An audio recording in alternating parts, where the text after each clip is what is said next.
Good day, Orteans. Your lecturer for today is Professor Frederick Rodriguez, top 1 in the October 2005 Criminologist Licensure examination. Don't forget to subscribe and hit the bell button to receive the latest updates. Take it away, Fred. Now, which of the following pertains to unity of command? Ayan lang. Ito yung best. Okay? Only one officer. This one. According to this principle of organization, all the functions in a concern should be completely and clearly defined to the managers and subordinates. The functional definitions. Right? So, point is yung function, bawat function niya, class, okay, ng isang individual officer ay defined, clearly defined. So, para hindi siya maligaw, hindi siya magkakamot ng ulo kung ano nga ba yung kanyang trabaho. At naulit lang ito. Paulit lang. 2 to 10, pababa hanggang makarating sa baba, 2 to 10. Right? Span of control. So, ito ngayon yung delegation of authority. Conferring or transferring certain specified authority. So, ito na yung guhitan nyo, ito yung bilugan nyo, ito na yung memorize nyo para matandaan.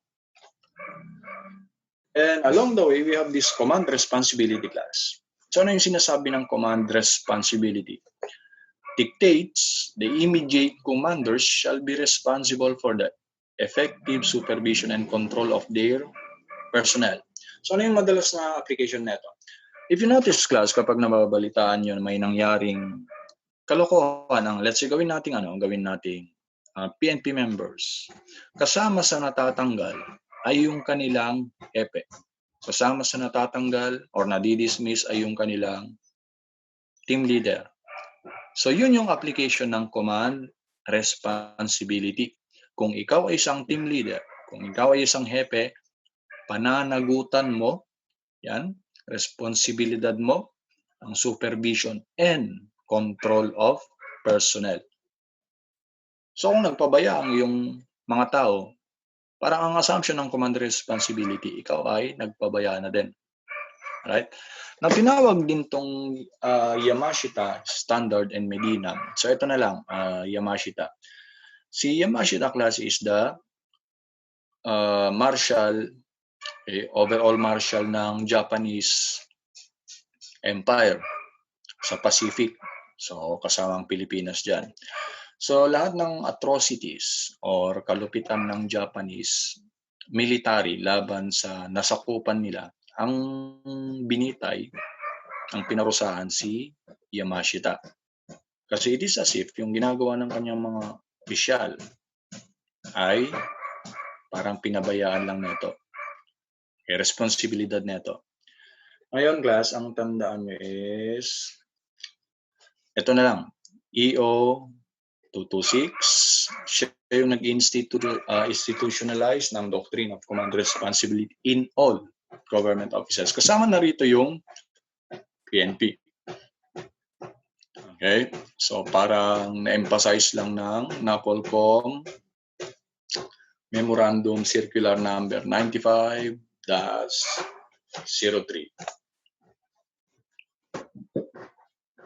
Ito, naulit lang to. Scalar chain. Okay, each group reports to an individual who is part of supervisor group, answers to higher supervisor, and all that. 35. So the organization structure is effective if it is structured to aid the accomplishment of the organization, objective with minimum cost. Paulit-ulit lang tayo. Efficiency. Okay. Now, to determine supervisor span of control, what has to be taken in consideration? Number of subordinates who directly reports. Ito pa, I consider this as favorite sa LEA. Largest organic unit within a large department. We have bureau. So, when you say department class, ito na yung biggest division or largest division ng isang government. So, tingnan natin. So, sa executive branch na lang muna tayo. Okay? So, after the president, ano yung ngayon yung mga different departments? We have DOJ, we have DILG, we have finance, we have Department of Health. Ang tawag sa kanya class, department. Alright? So, let's, example nito in relation to this, we have DILG. Ano ngayon yung mga bureau sa DILG?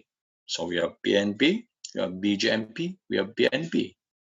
How about sa DOJ? Ano naman yung bureaus na connected sa course natin? So, we have NBI, we have Bucor. Right? Natin? So, ito yung pinakamalakas. Actually, class, ang tandaan nyo lang, ito lang. Okay? Hindi nyo kailangang, yung definition lang, hindi nyo kailangang tandaan nyo. Ano yung example? Kung may example ng bureau, ano yung example nito? Hindi na kailangan yan. Right? Basta ang tandaan nyo, largest division ng isang gobyerno is department. Whereas, yung largest division naman ng isang department is bureau. So, okay, example nito, PNP is a bureau under DILG. Okay, Department of the Interior and Local Government. Then, after bureau, we have division. Okay, primary subdivision of bureau, then section, then pinakamaliit is unit. Right? Now, in this form of authority, personnel who do not give orders, okay, but they offer advice. Tandaan nyo rin to. Yung line sa functional, sa staff. Okay, don't forget this. Frequently, this advice is based on a high level of expertise, but the advice carries no formal requirement. Okay, advisor lang daw siya. Parang, ito yung mga staff authority. Tingnan natin ha. Yung line or primary, ito yung types of organizational functions to. So yung line or primary, sino yung dito? Ito yung functions that carry out the major purpose of organization. So yung gawain ng traffic, patrol, yung SAF, maritime, lahat yun ay line or primary. Right? Now sa staff or administrative naman, usually advisory, ito lang sila. So sino yung kabilang dito? Yung unit ng planning, research, yung budget ng PNP, tsaka yung legal advice, yung kanilang mga lawyers. Yung auxiliary functions naman, ito lang tandaan nyo, logistical. Right? So again, kung ang tanong, saan kabilang na organizational function ang traffic enforcement group? Dito. Saan kabilang ang patrol? Dito rin. Kasi main functions, ano ba ang main function ng PNP? Okay? Maintenance of peace and order, sila yung nagsasagawa.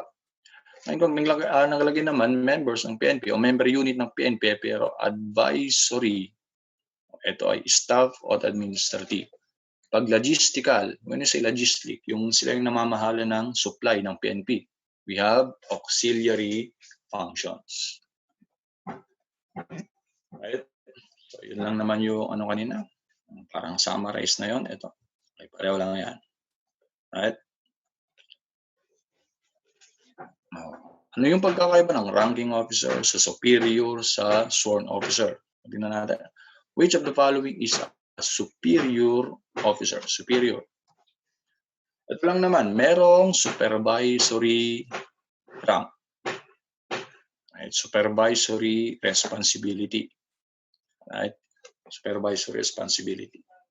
So, ang point dito, sino yung boss mo? Sino yung team leader mo? Siya yung iyong superior officer. Right?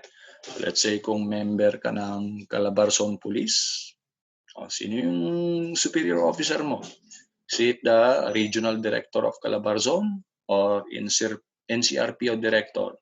Ang superior officer mo pa rin is yung Calabarzon director. Yun ang point yan, class, ha? Kasi,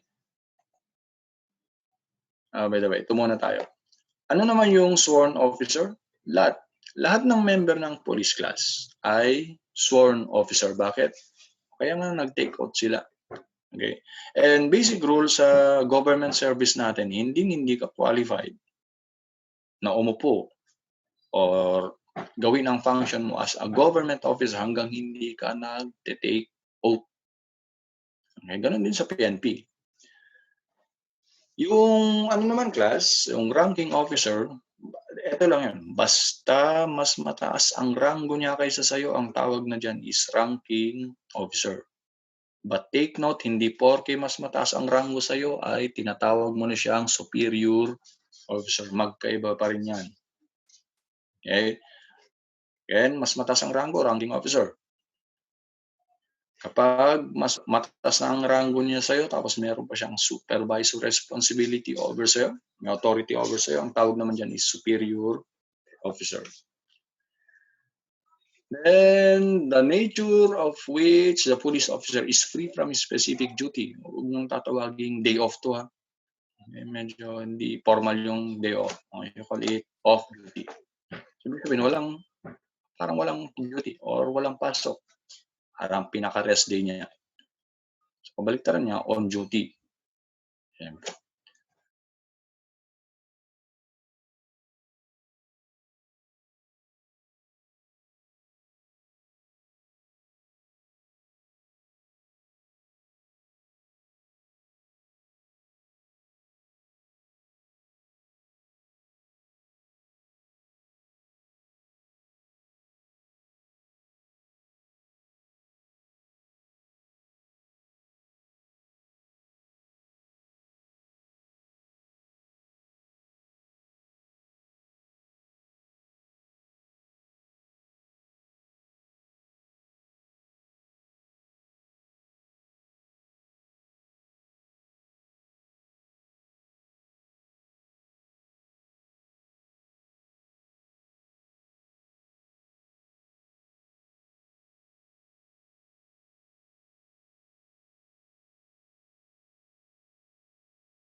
If you want to learn more from him, take our Road to 1 Million challenge.